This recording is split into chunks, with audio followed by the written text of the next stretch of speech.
Donc bon, elle est de 57. Oui. Et ce serait une voiture qui aurait appartenu à un artiste de cinéma qui s'appelle Ilario Bicci et qui a tourné dans le premier film L'Exorciste. Ah d'accord. Donc ce monsieur l'a acheté au mois de février 1957 et il l'a revendu un an après à un garagiste de La Rochelle. Ah oui, d'accord. Et disons que ce garagiste de La Rochelle l'a gardé jusqu'en 2004, l'année où moi je l'ai acheté. Voilà. Donc elle est dans son jus. Oui. L'intérieur est d'origine, la capote est d'origine, elle a été repeinte.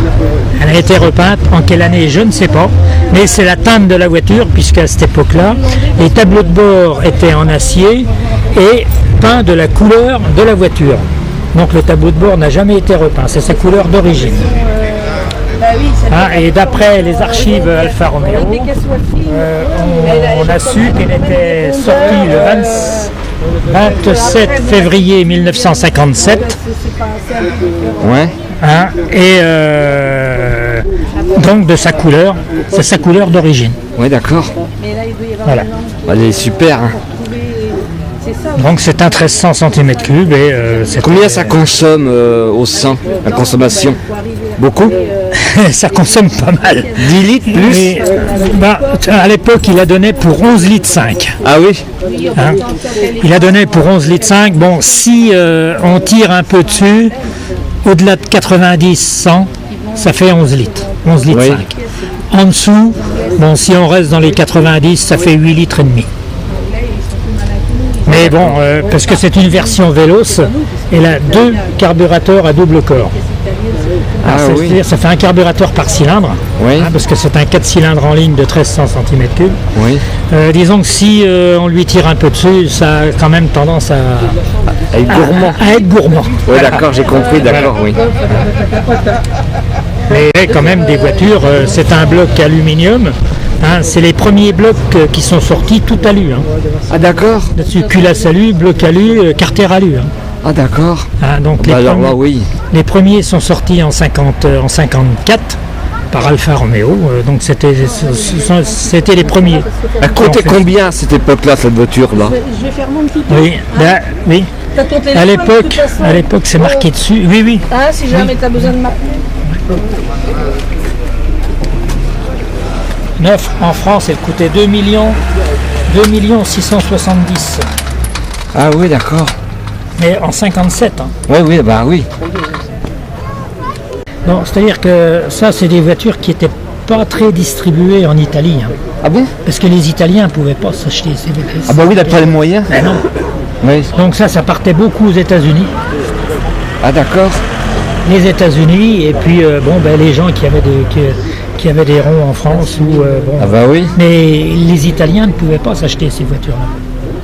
Ils s'achetaient la berline. Bon, la berline a été très développée. Mais tout ce qui était coupé et speeder, c'était des voitures qui étaient beaucoup trop chères pour les. Ouais, d'accord. Combien ils en ont sorti en nombre? Ça l'était pas. Alors, celle-là, ce modèle-là, la première qui est sortie, elle est sortie en 56. En 56, il y en a eu 18 de fabriqués. Et en 57, il y en a eu 32. Dont celle-là. Oui. Bon, après, ça s'est développé. Mais les premiers speeders, c'est-à-dire que ce modèle-là, les premiers sont sortis en 56. Ah, d'accord. Donc en 56, il y en a eu 18 de fabriqués. En 57, il y en a eu 32. Puis les années d'après, mais il y en a eu beaucoup de vendus aux États-Unis. Ah oui. Ça chauffait. Donc à partir de 60, ils ont modifié les moteurs. C'est exactement la même. On prend un moteur des années 57 et un moteur des années 60, ça va être exactement la même architecture. Sauf qu'ils ont augmenté les blocs pour augmenter la circulation d'eau entre les chemises et les blocs moteurs. Donc l'architecture du moteur, c'est exactement la même, sauf qu'il est un peu plus large. Donc on dit que sur un moteur comme ça, c'est un bloc étroit et une culasse étroite. Donc c'est un moteur, ça, qu'on peut remettre, dedans, en lieu et place, un moteur des années 60 dedans. Parce que c'est exactement les mêmes. Sauf que ils sont un petit peu plus larges. Je vois pour ces moteurs-là, d'ailleurs le moteur a été changé. Je vous dis franchement, c'est pas le moteur d'origine dedans parce qu'on ne trouve plus de pièces. Même un joint de culasse, on est obligé de le faire fabriquer sur mesure. Donc ça coûte des fortunes. Ça coûte très très cher après. Voilà. Le refaire faire. Donc on remet un moteur des années 60 jusqu'aux années 63-64 parce qu'après il y a eu des filtres à visser. Donc là c'est un filtre sous cloche. Et un moteur avec filtre sous cloche de ces années-là, il va en lieu et place dedans. Et comme c'est déjà la nouvelle génération, ils ont augmenté les largeurs de blocs, il y a plus de refroidissement, c'est des moteurs et des pièces qu'on trouve partout. Alors ça de la pièce, maintenant on en trouve. Une pièce de carrosserie, on en trouve plus. Donc il ne faut pas taper avec parce que là en carrosserie, il faut trouver quelqu'un qui reforme la pièce. Mais à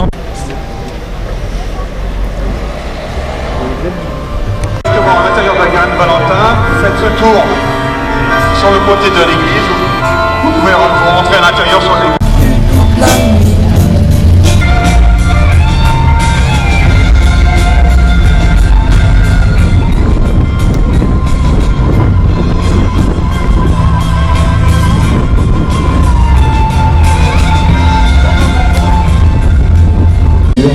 Il n'y a pas de photos. J'ai une galerie dans le Vieux-Mans et il y a beaucoup plus de choses là-bas. Vous serez les bienvenus là-bas si vous avez l'occasion de passer au Mans. Voilà, merci. Encore merci de votre présence. Hein. Donc, je croyais que c'était assez mal passé. Donc, monsieur est installé au Mans. Hein. Voilà. Alors, je voudrais remercier également les partenaires institutionnels. Hein. Donc, il y a la mairie de Clisson, bien sûr, qui nous met à disposition ce magnifique lieu et qui en même temps nous aide au niveau finance, ainsi que la communauté de communes de la vallée de Clisson. Je dois également remercier l'office de tourisme du vignoble de Lampes, hein, qui a annoncé notre manifestation dans le cadre du week-end du patrimoine. Et tout l'ensemble de nos partenaires, alors je ne vais pas tous vous les donner, hein. Vous avez surtout nos dépliants, c'est vrai que c'est vraiment très sympa de nous aider en tant que Trofeo et également pour l'association des Italiennes. Alors, je tiens à remercier également Jérôme de l'amicale des fêtards qui nous fait la sonorisation. Je sais qu'hier soir il a... Oh, d'abord vous, monsieur après. Alors, qu'est-ce que c'est exactement? La Giulia SS spéciale. Voilà, c'est une période de production de 62 à 65. Une production totale de 1400. Type de moteur 4 cylindres en ligne. Disposition longitudinale avant. Nombre de soupapes, 8 soupapes. Énergie essence, cylindrée 1570 cm3. Une distribution double carme en tête. Puissance 112 chevaux à 6500 tours minute. Coupe 133. C'est déjà bien. Oui, alors, il me manque quand même, je vais demander à monsieur, il nous manque un renseignement, c'est l'année. Alors, l'année de la voiture. Elle a été immatriculée en 65 et produite en février 64. Oui, totalement. Donc voilà, vous n'avez peut-être pas entendu, donc monsieur l'a entièrement, et madame l'ont entièrement rénové. Donc je pense qu'on peut quand même les applaudir parce que c'est vrai que c'est une voiture rare, qui est magnifique, rien que la photo, l'affiche est splendide. Hein. Donc bravo. Parce que nous vous proposez, c'est de reculer légèrement pour qu'on puisse faire passer les autres voitures. Alors l'année 1961, donc plus de 50 ans, bien sûr complètement démontée et refaite, sauf le moteur qui a été retravaillé avec un kit Imola, donc de 185 cm3. Tout est renforcé. Et le moteur serait rien sans la sécurité. Et je fais partie du Lambretta Club de France. Et on est avec des jeunes, avec SIP, pour faire des freins ici semi-hydrauliques, mais à disque, un Nissan. On a également des jantes tubeless qui permettent de pas crever comme les jantes, enfin quand je peux dire avec les chambres à air. Et donc on a mis surtout l'accent sur la sécurité dans notre club. Voilà. Alors je vais quand même vous montrer le moteur parce que quand on voit ça comme ça, on se dit bon, bah, c'est un Vespa. Alors c'est pas un Vespa parce que le Vespa c'est Piaggio, hein, ça veut dire la quête, Vespa, en italien. Alors que nous on est Lambretta. Lambretta ça vient d'une ville, Lambrette, et c'est Innocenti. Alors la grosse différence entre Piaggio et Innocenti, c'est ici c'est une poutre centrale, très bien équilibré pour le moteur, alors que Vespa c'est une monocoque. Donc le moteur est à droite et on a intérêt à conduire sur la partie gauche pour avoir un meilleur équilibre. Voilà. Donc je vais vous faire découvrir rapidement hein, les organes de sécurité et puis voilà. Voilà, ben je t'en prie. Voici la bête. Encore un élément de sécurité là. Donc tout est reconditionné là, hein. C'est un Dell'Orto de 30 mm, donc déjà qui est important. Et puis bah, le reste c'est un gros cône, c'est vilebrequin renforcé, les 5 disques d'embrayage et 4 vitesses. Voilà. Bah, c'est tout ce que j'ai à dire. S'il y avait des questions, c'est voilà. Merci. Il a été chronométré à 138 km/h. Voilà. Ça paraît rapide, mais c'est peu fiable en ville. Hein. C'est très, oui, faut pas rêver. Voilà. Alors pour les puristes, je vais le faire démarrer. Vous allez entendre, ça n'a plus rien à voir avec un Vespa. Voilà, on n'est plus dans le monde Vespa, je dis bien compris. Je t'en prie.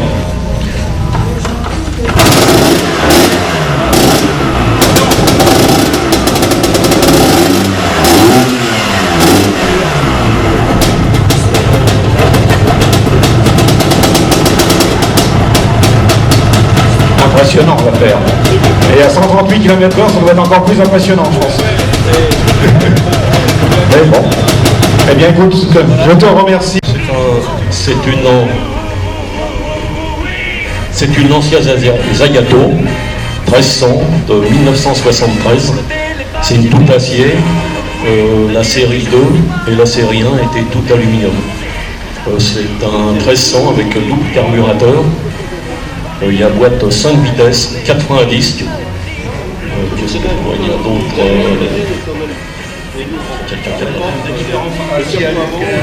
bah, c'était au niveau poids. Et en fait, elle était faite en alu pour faire des rallyes, pour la compétition. Elle était plus légère. Et ils ont fait celle-là. Le coût était moins cher de la faire toute alu aussi. Et c'est pour cette raison que l'ancien avait décidé de faire cette voiture toute acier. Ça allait plus robuste au niveau carrosserie quand même. Constitué, j'ai acheté la caisse nue, j'ai acheté la coque refaite par un carrossier et j'ai monté moi-même toutes les pièces qui étaient dans des cartons. J'en ai trouvé, j'en ai acheté des neuves à l'étranger parce que bon, on ne trouve plus de pièces au niveau d'accessoires carrosserie, tout ça. Il y a que la mécanique qu'on trouve qui est la même que sur les Fulvia coupés. Et alors, vous m'entendez le temps pour rénover ce type de véhicule? Ben moi, j'ai mis un an avec mon épouse qui était sur l'ordinateur, qui cherchait des pièces sur Internet. Et moi, je montais les pièces suivant les pièces qui arrivaient. Bon, tout n'est pas neuf. Le moteur interconditionné à neuf. Les freins, tout ça, mais il y a des pièces un peu d'occasion, il y en a des neuves. Les sièges ont été refaits, l'intérieur a été refait par un sellier. Mais ça m'a pris un an. Comme je suis en retraite, bon, bah, ça me passait mes journées. Voilà. Oui, c'est pas la peine de préciser que messieurs dames sont des passionnés. Hein. Je pense que quand on lui a consacré un an pour arriver à ce travail, il faut vraiment aimer ça. Et je vous remercie. Je vous en prie. Pas de questions au cas où? Non? N'hésitez pas. Hein. Ah si, pardon.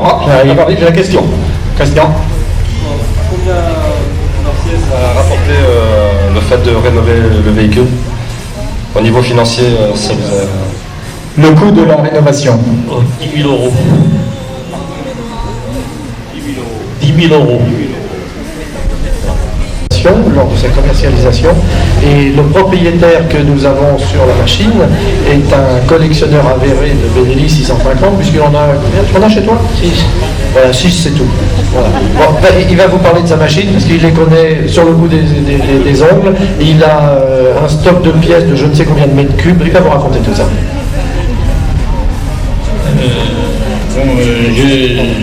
J'ai 66 ans et depuis 50 ans je fais de la moto. Il se trouve qu'un jour avec mon fils on est tombé amoureux de ce modèle et ce CID est actuellement le seul connu attelé. Les Benelli Tornado on en trouve des solos, mais attelé avec un CID, je voudrais bien connaître d'autres pour avoir des comparaisons, mais pour l'instant en France et même en Europe on n'en a jamais trouvé. C'est des années 72. Il faut dire que les Benelli Tornado ont été fabriqués que pendant 4 ans. Après, les Japonais sont arrivés et qui ont bouffé tout. Et ils ont pris tout ce qu'il y avait de bon sur les modèles existants déjà, et puis ils ont fait une synthèse, et puis ils ont fait quelque chose de bien aussi, hein, c'est très bien.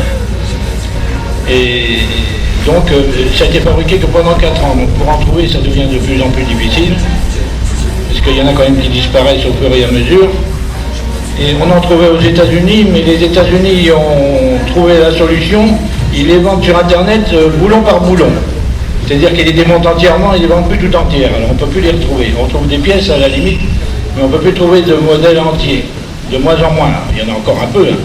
Si bien que ça fait monter les prix. Des fois, ça ne nous arrange pas beaucoup quand on veut trouver des pièces. Voilà, c'est tout ce que je peux dire. J'en profite pour remercier TV Sévremen qui fait partie de nos fidèles, des fidèles dans les médias. Voilà, je vais pouvoir rapprocher. Bonjour. Oh, vous descendez, on est volé. Voilà, ben je pense que le plus simple, c'est que vous présentiez vous-même votre véhicule. Ben, c'est une Alfa Giulia 2000 GT Veloce. C'est la dernière version des coupés dits Burton, du nom de leur designer, dessinateur à l'époque chez Giugiaro. Et quoi dire d'autre, elle est de 71, celle-ci. Elle vient d'Italie. C'est une vraie voiture européenne parce qu'en fait, elle a été vendue à Milan en 71, fin 71. Elle était ensuite vendue en Allemagne en 85. Elle est revenue en Italie et je l'ai acquis il y a 3 ans. Donc c'est une version de cylindrée en fait, un 2 litres. Il faut savoir que ce coupé a été décliné en 4 cylindrées différentes, 1300, 1600, 1750 et 2000. Quoi dire de plus, je ne sais pas. C'était très agréable à conduire. Ça se conduit comme une voiture moderne. Ça peut se conduire tous les jours. Celle-là pas trop parce qu'elle a encore pas mal de choses à refaire dessus. Mais c'est plutôt assez moderne.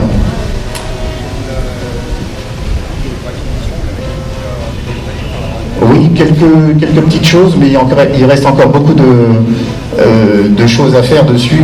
Parce que comme beaucoup de voitures de cette époque, y compris les françaises, contrairement à ce que certains disent, elles sont un petit peu sujettes à la rouille. Et donc, au niveau des bas de caisse, il y a pas mal de travaux à faire souvent sur des voitures anciennes qui n'ont pas beaucoup bougé. Merci. Juste une petite question, le nombre de kilomètres? Ouais, 50 000, mais bon. Ouais. Pas sûr. On ne présente plus ce type de véhicule, mais ce qui va vous empêcher quand même de vous laisser un petit peu discuter.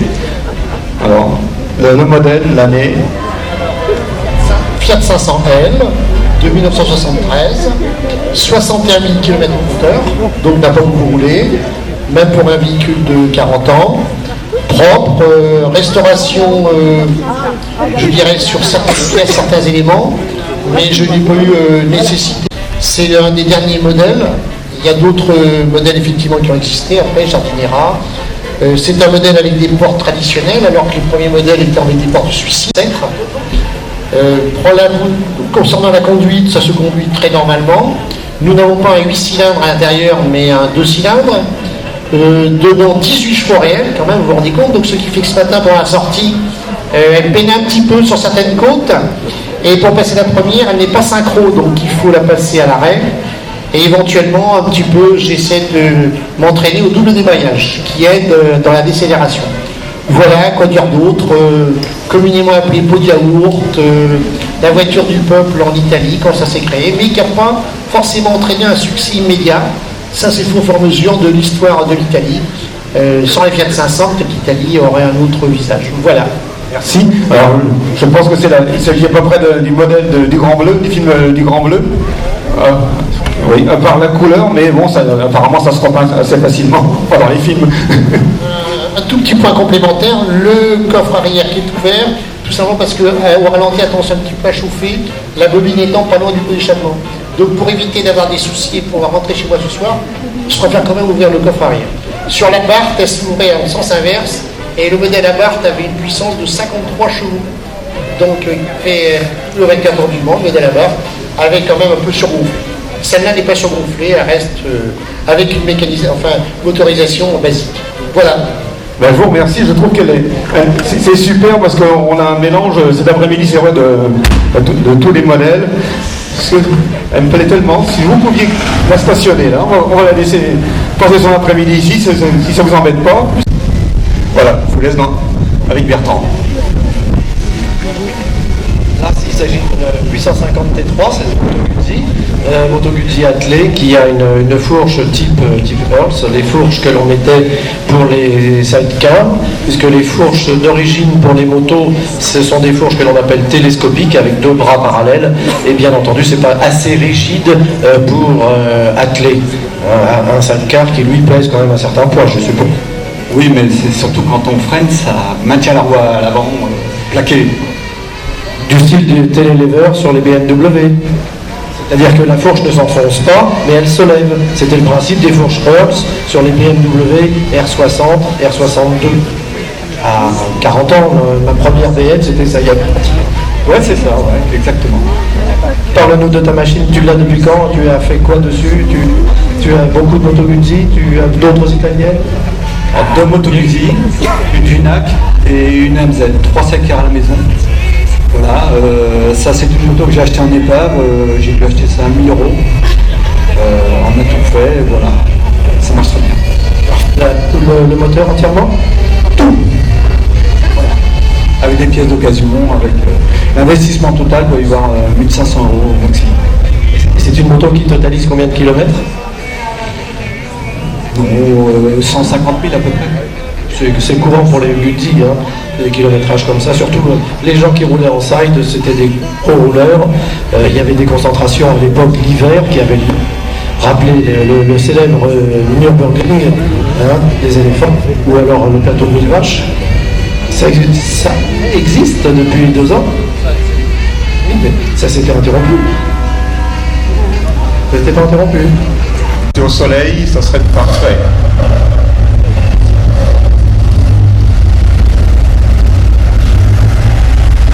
Très bien.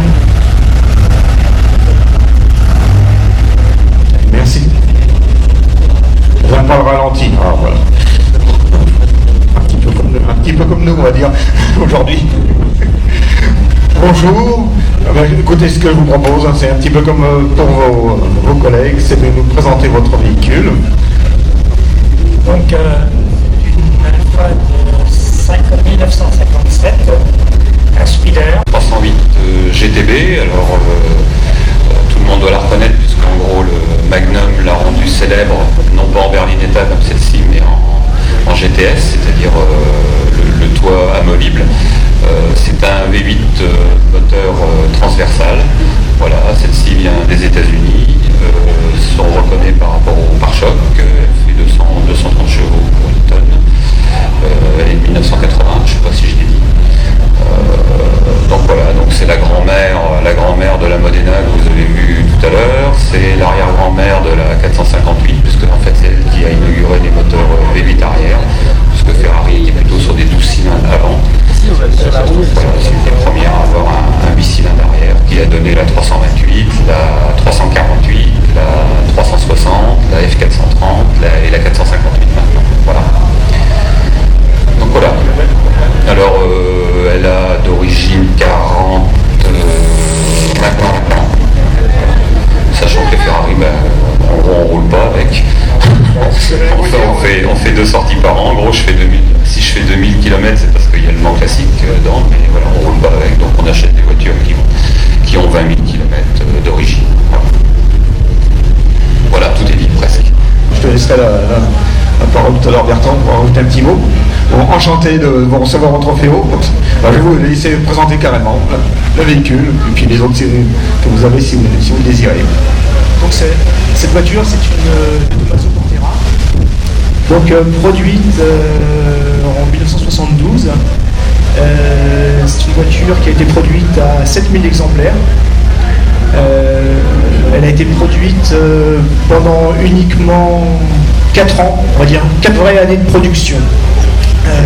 C'est une voiture qui a été faite principalement pour les États-Unis. 98% de la production est partie aux USA. Seulement 10% de la production restait en Europe. Donc on peut compter le nombre d'exemplaires en France. Il y en aurait une centaine. Donc c'est une voiture relativement rare quand même.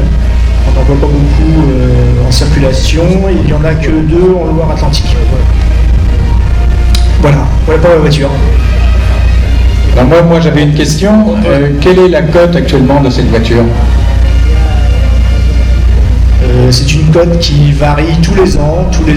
C'est une voiture qui prend 5 à 10 000 euros de valeur. Donc celle-ci, on peut l'estimer à entre 70 et 80 000 euros. Merci. Merci. Pour dire que ce que vous avez sous les yeux là, c'est l'un des grands mythes de l'industrie automobile. La Pantera de Tommaso dans les années 70, c'était un truc. Bon, les Ferrari, ce sont des Ferrari, Maserati, mais ça c'était le truc bestial, c'était le truc hors norme, c'est l'un des mythes de l'industrie automobile, vraiment. C'était surtout la mécanique qui était vraiment un petit peu surprenante. C'est toujours un gros V8 Ford. C'est le moteur qu'il y avait dans la GT40. La GT40 qui est une des voitures mythiques, là aussi, qui a remporté les 24 heures du Mans. Ne me demandez plus l'année, je crois que c'était 68 de mémoire. 68, 69, 66, voilà. Et il faut savoir que notre ami est un grand collectionneur. L'année dernière, il nous avait fait le plaisir de venir avec une autre merveille, une Alfa Montréal. Raconte-nous un petit peu, elle n'est pas là, mais on aime bien en parler quand même. Oui, donc l'année dernière, je suis venu avec une voiture orange. C'est vrai que j'aime bien les couleurs un peu particulières. L'orange de... Donc oui, c'est... Déjà pour présenter la catégorie de ce genre de véhicule, c'est ce que l'on appelle aujourd'hui les Youngtimers. C'est-à-dire que ce sont des véhicules qui sont des années 90, à partir de 90, et qui a priori ne sont pas tenus d'être dans le Trofeo puisque c'est 85, mais il y a eu une dérogation pour ce véhicule parce que celui-ci c'est une Abarth, Sporting Abarth, et c'est vraiment un truc que vous avez sous les yeux qui est quand même très très très rare. De Sporting Abarth, elle n'a que le kit carrosserie parce que niveau moteur c'est strictement le même que la Sporting. C'est un Fiat 1100 FIA, pas très puissant, mais la voiture est légère, elle fait 730 kg, donc c'est assez rigolo à conduire quand même. Et je m'amuse bien avec. La seule dérogation à l'origine, c'est la suspension. Elle était légèrement rabaissée, elle est un petit peu sèche. Donc un comportement un peu plus sport. Voilà. Un petit peu plus joueur, oui, tout à fait. Ben, je vous remercie. Est-ce que vous avez des questions? De GTF1, donc elle a la boîte, la palette comme sur les voitures de Formule 1. Elle développe pratiquement 400 chevaux. C'est le V8 de Ferrari qui est dessous, le moteur de la Modena. Voilà, c'est une voiture que j'ai acquis il y a très longtemps et j'en possède quelques autres qui sont beaucoup plus vieilles. J'ai voulu me faire plaisir un petit peu en achetant cette voiture qui est vraiment dirais la Maserati, elle est 2003, c'est une voiture qui va avoir 10 ans dans quelques jours, et avec lequel On ne change pas de marque. Et entre deux, là, je vous invite à aller voir l'exposition de Monsieur Baudouin qui, j'en suis sûr, va vous réserver un excellent accueil. Vous verrez, c'est formidable ce qu'il fait. Tout à fait. Je te suis enchanté. Voilà. Donc je vais vous laisser présenter le véhicule, ça sera peut-être plus simple. Bonjour à tous, vous avez ici une Maserati Grand Sport qui fait juste suite logique au 4200 que vous avez vu. C'est la version qui a arrêté la production de cette série. Donc elle fait 10 chevaux de plus sur le papier avec un look un peu spécifique, des bas de caisse, pare-chocs avant-arrière différents, une suspension un peu différente, enfin plusieurs éléments qui lui donnent un côté un peu plus sportif que GT. Voilà, c'est une voiture qui a été produite à assez peu d'exemplaires, 1572 pour le monde. Cabriolet série limitée inclus. Voilà, modèle qui existait de 2005 à 2007. 400, tout rond. Palette au volant, boîte Cambio Corsa F1, même bloc moteur, bloc de F430 Ferrari pour le haut moteur et bas moteur spécifique Maserati. Merci, je ne sais pas si vous avez des cas. Nous avons une question. Selon kilométrage, année de production et les options, parce qu'il y avait pas mal de possibilités de personnel. En première mondiale, dans sa version diesel, parce que ce véhicule a aussi une version diesel aujourd'hui, si je ne dis pas de bêtises, qui est présentée au salon de Francfort en Allemagne ce week-end. Mais celle-ci, son propriétaire vous en parlait, c'est en plus le garage Trident à La Roche-sur-Yon. Bonjour, donc voilà, c'est la nouvelle Quattroporte 2013, V8, 530 chevaux, on a une boîte de vitesse sur rapport automatique. La berline la plus rapide au monde aujourd'hui, 307 km/h, une véritable 5 places, nouvelle technologie de chez Maserati. Voilà, le confort au summum.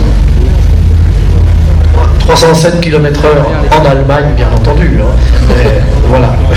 Ou sur autoroute en Allemagne aussi, c'est possible. C'est possible. On en a vu déjà quelques-uns. Mais oui, il faut voir l'intérieur de ce véhicule, c'est somptueux. C'est absolument somptueux. Tous les matériaux qui sont employés ici sont que des matériaux nobles. Vous avez de l'inox, vous avez de l'alu, vous avez des bois précieux, vous avez des cuirs, on n'en parle même pas. Pleine fleurs, évidemment. 60% des pots sont utilisés, je crois, quelque chose comme ça, le reste on met à la poubelle. Utilisé pour d'autres marques. D'accord. Voilà. J'ai une question, est-ce qu'on peut connaître le prix de vente de la voiture dans sa présentation actuelle? La présentation actuelle est à 164 000 €. La version diesel ainsi que la version V6 410 chevaux 4 motrices commence à 110 000 €. Et on a un autre modèle, en fait une 4 portes aussi qui est plus petite, qui s'appelle la Ghibli, présentée donc en diesel à partir de 70 000 €. Ensuite une version essence 330 chevaux, 4 motrices pour les 410 chevaux, qui sont déjà des véhicules un peu plus abordables. Merci. Avez-vous des questions? Merci, oui, alors, des questions? Non? Il me reste à vous remercier. Merci.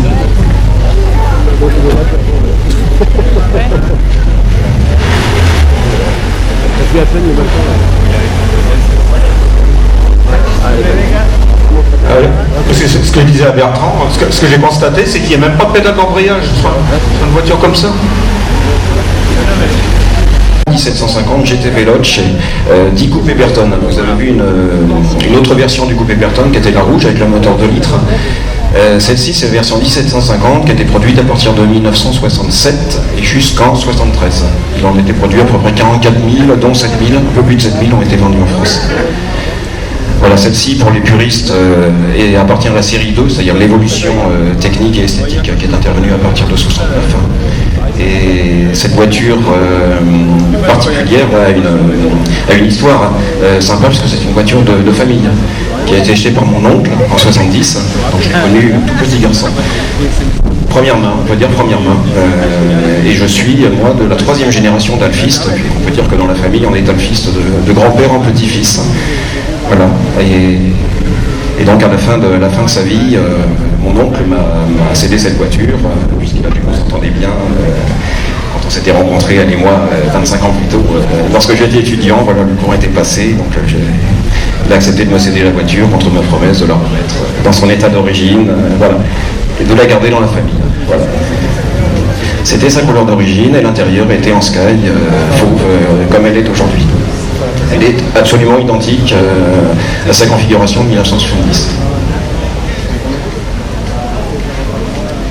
Merci, oui, c'est vrai que si vous avez des questions là, donc, sur les années 70, c'est vrai que bon, pour moi en tout cas, c'est la seule voiture de marque française que vous allez voir aujourd'hui, pour la simple et bonne raison qu'à l'époque Citroën était propriétaire de Maserati et que Citroën voulait construire une voiture qu'on appelle GT, une Grand Tourisme, et qu'il avait demandé à Maserati d'équiper en moteur sa voiture. Donc cette voiture est équipée d'un V6 Maserati de 2,7 litres et la base de la voiture, en fait le châssis est extrapolé d'une base de DS, puisque la voiture, celle-ci date de 71, le modèle est sorti en 70, donc elle est une boîte 5 vitesses, un intérieur cuir complet, donc tout ce qui se fait encore actuellement sur les voitures contemporaines, excepté la consommation qui change un petit peu, sinon il n'y a pas de différence. Très très fort. Ouais, je me souviens de la mienne que j'avais dans les années 70, la climatisation était difficile à régler et elle marchait, c'était un frigo là-dedans, un vrai frigo. Alors celle-ci était équipée de la climatisation, mais elle sort de restauration intégrale, donc la clim n'a pas été remontée. S'il y a un climatiseur que ça intéresse, je suis preneur. Merci. Alors, si vous avez des questions sur cette fameuse SM. Il faut savoir aussi que ce moteur, le moteur qui est dans la SM, le moteur Maserati, a été fait par l'ingénieur Alfieri, lequel ingénieur Alfieri, lorsque la SM s'est arrêtée, a voulu réutiliser son moteur et il l'a mis dans une moto qui s'appelle Laverda, la marque, la moto rouge qui est ici, et la 1000 Laverda V6, c'est le même moteur que dans la SM. Il n'y a qu'une seule moto au monde. Les temps en mettant 38 km/h dans la vue de la première suivante, la Honda RCB d'usine, ce qui a fait que la Fédération internationale de moto a choisi d'interdire les 6 cylindres dans la compétition.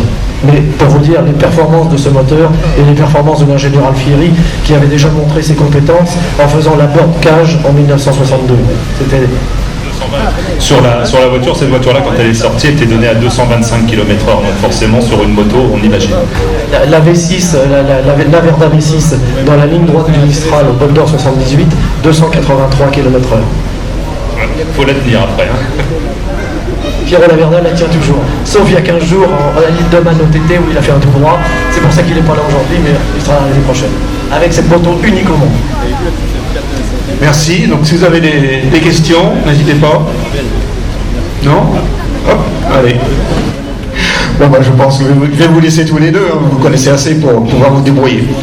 On a surtout affaire là à un spécialiste, en la personne de Stéphane. Stéphane est le président du Museo Vivo, un club nantais qui réunit chaque mois le deuxième dimanche, troisième, t'es sûr? Donc, le troisième dimanche, dans un lieu provisoire, j'espère. Oui, ouais. Hein? Oui, bon, quand un jour changé, on est pour l'instant basé en bas du pont de Cheviré, au McDonald's, un lieu mythique aussi. Mais bon, c'est vrai que c'est pas. On cherche un peu à s'expatrier ailleurs, dans un coin un peu plus fun. C'est sympa. Si vous avez des questions à poser sur Alfa Romeo, vous avez l'homme de la situation, incollable, il les connaît toutes sur le bout des ongles, c'est. Allez-y. C'est des questions, vas-y, bonne question. Alors celle-ci c'est une Alfa Romeo Berlina 1750. Alors c'est le haut de gamme de chez Alfa à la fin des années 60 et jusqu'à 75. La base c'est l'Alfa Giulia. Donc les porte-à-faux rallongés pour faire un peu plus ministériel, parce que c'est la voiture des ministres italiens et de la mafia à l'époque de la crise. Et donc le moteur c'est un 1750 double arbre à cam en tête de 120 chevaux. 120 chevaux, ouais. Et boîte 5, 4 freins à disque. Une voiture qui donnait pour 185 km/h. À l'époque, le prix en neuf valait 21 000 francs, en 70. Alors, je ne sais pas si c'est acquis si ça peut parler à ceux qui ont vécu durant ces années. Une Laverda, une moto Laverda, ça coûtait exactement la moitié. Et sauf que moi j'ai 5 places. Et Laverda c'était le haut de gamme aussi. Donc voilà, donc cette voiture-là a été 25 ans dans une grange. Elle n'est pas roulée, donc forcément. Donc quand j'ai récupéré, je ne savais même pas si elle était beige, bleu ou d'une autre couleur. Un grand nettoyage, refaire les carbures, refaire les freins et roule ma poule. On ne savait pas trop, hein. Donc la peinture a été refaite en 78. Donc elle est vraiment dans son jus. Hein. Bon, elle n'est pas non plus top concours, hein, comme on dit. Mais bon, tant qu'elle roule bien, sauf qu'aujourd'hui elle roule sur 3 pattes. Oui, un problème de bougie. Donc voilà. Et par contre, il y a eu des problèmes de rouille. Oui, il y en a. C'est une voiture vivante, hein, forcément. Donc, Et c'est plus spécifique pendant toute une période à Alfa Romeo. c'est la cause de tôle qui est récupérée de bateaux, tôle rouillée. Et le souci, c'est qu'après, les tôles étaient stockées sur les parcs, sur les parkings à Milan. Donc c'était souvent monté, rouillé. Et puis la peinture ne suffisait pas donc, à tenir. Enfin, les pires, c'était l'Alpha Sud. Hein. Enfin, j'en ai une aussi. L'Alpha Sud qui souvent arrivait neuve chez client, elles étaient déjà repeintes. Elles étaient repeintes en Berrieux, en Bouget. Quand elles arrivaient de Naples, ça s'était fait à Naples, elles étaient repeintes parce qu'elles commençaient déjà à rouiller. Celles-ci, moins, parce que les tôles sont plus épaisses, donc durent un peu plus longtemps dans le temps. Mais bon, quand même, c'est une voiture vivante, hein, forcément. Elle pèse une tonne 100. Oui, bien sûr. Mais la Giulia, qui a 6 ans plus vieille, elle est encore plus épaisse. Et elle, en corrosion, elle n'a rien. Parce que ça mettait plus de temps à percer. Voilà. Donc voilà, donc c'est une voiture très très agréable à conduire. C'est un pullman. C'est vraiment confortable. Les sièges sont épais. C'est une grosse. On accueille maintenant le véhicule 404. Et la 404 est italienne.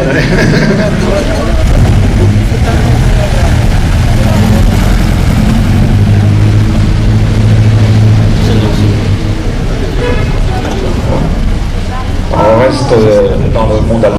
C'est un moteur qui fait donc 106 chevaux-dines. Le modèle a été présenté en 1963. C'est donc le 50e anniversaire du modèle. Celle-ci, en fait, est sortie en 1966 et c'est une des dernières de cette première série, donc de Giulia Sprint GT. Alors, c'est une voiture qui était bien équipée pour l'époque, dans la mesure où, comme l'a rappelé tout à l'heure Stéphane, ce sont des voitures qui sont à double abracament de tête, 4 freins à disque, boîte 5 vitesses, ce qui était extrêmement rare en 1900, dans les années 60, y compris dans les années 70. Qu'est-ce qu'on peut dire d'autre? On peut dire que c'est une voiture dont la ligne a été tout de suite extrêmement appréciée. Elle est due à Giorgetto Giugiaro, qui était styliste débutant à l'époque chez Bertone. Donc vous voyez que même styliste débutant, il avait réussi à faire une voiture tout à fait équilibrée dans ses lignes, extrêmement élégante, et qui, à mon avis, n'a pas encore réellement vieilli. C'est quelque chose, on peut dire, qui est un peu intemporel comme ligne, qui est extrêmement séduisant. Alors c'est très agréable à conduire. L'intérieur est extrêmement clair. On a de l'espace et les surfaces vitrées sont même plus importantes que bien des voitures modernes. Parfois, dans une voiture moderne, on a l'impression d'être dans un char d'assaut et de regarder par des meurtrières. Ici, on est dans une véranda. C'est vraiment tout à fait plaisant pour faire les routes du vignoble. Qu'est-ce qu'on peut dire d'autre? C'est une voiture que je possède maintenant depuis 2010, que j'ai achetée refaite mécaniquement et carrosserie, dans la mesure où je n'avais pas les capacités physiques et mécaniques, je dirais, pour refaire moi-même une voiture. Et j'avais envie de profiter tout de suite de mon nouveau jouet quand je suis parti en retraite. Donc j'ai pris une voiture en état de marche et d'état carrosserie assez correct pour en profiter immédiatement et pouvoir la présenter comme aujourd'hui aux gens qui sont intéressés, qui aiment ça. Voilà ce que je peux dire sur cette voiture. Oui, 50e anniversaire du modèle. Donc vous voyez que c'est des voitures, les Alfa Romeo, on dit c'est des voitures qui ne durent pas, ça casse, c'est pas solide. 50 ans après, on en trouve toujours. Vous avez vu des voitures de 1959, je crois, la Giulietta de Michel. Ce sont des voitures qui roulent toujours, ce sont des voitures pour lesquelles on trouve toujours des pièces et on trouve toujours aussi des mécanos qui sont capables de les entretenir. Donc si vous avez la passion de la voiture ancienne, sans vouloir faire de la publicité, regardez des Alfa Romeo, ça rentre dans des petits garages, ça consomme pas beaucoup d'huile, pas beaucoup d'essence, et donc c'est vraiment une façon très, très facile d'assouvir sa passion. Voilà, merci. Bien ton avis. Regardez les véhicules italiens d'abord et avant.